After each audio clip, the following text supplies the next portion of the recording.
Biggs tortured and raped you? Not immediately thereafter, but another week or two passed, or maybe a month, week, two, whatever. I was healed as far as my most of my bruises and stuff like that from the first farm incident by the time I went to Andy Biggs. And of the physical assaults, his was the worst. He kept beating me until my ribs were broken. I was turning blue, convulsing. If you get beaten enough, as you try to breathe, you just kind of click. I can't describe it any other way than that. It's not even a wheezing or anything, but your like diaphragm or something locks up and you just start clicking. Some people call that like the death rattle. Yeah. But that's the point to which he beat me, to where when I would try to breathe, my chest would just make this clicking noise. I don't know how to describe it any other way. No, you described that extremely, extremely clearly. Like I say, I appreciate your forthrightness. Now, you and I had spoken, and you said that your dad told you that after the incident with Andy Biggs, that your dad said that Trump and Trump's associates said that whatever debt they thought you owed because you fought back against Trump, that the debt was paid, and the debt was you getting raped and beaten brutally by all those individuals, including Andy Biggs. Yes.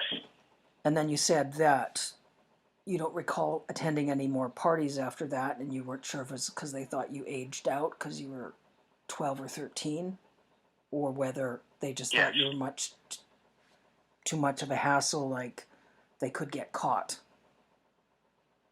I think all of that came into play, yes. Or they might wanted to behave vindictive towards your dad about whatever money your dad was earning. Do you think that? I couldn't speak to any of that part of it. I'm not even sure like the financial arrangements or anything like that. Yeah. I can remember that when they sent me to the brothel, that they were upset that they didn't make more money. And then I can remember Lynn being absolutely furious because they were going to get this big payday from doing the child porn in Tennessee, but they wound up losing money on the deal because they got stiffed by whoever bought the film when it was done, and they had to spend, I think, some money on a lawyer, so it was a net loss for them. Mm-hmm.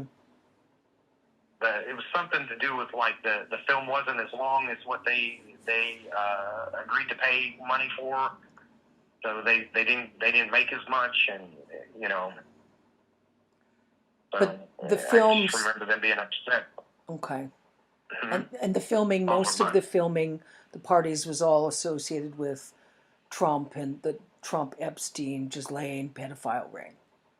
Different layers of parties. Yeah, but it's a whole bunch of people. It's just that from my childhood perspective, what I saw, or what I thought that I saw, was he was the big boss. Donald Trump was the big boss, and then Epstein was like you said, like the manager or something. And then you had lower level people like my dad that kind of went out and found girls or coordinated, at the ground level of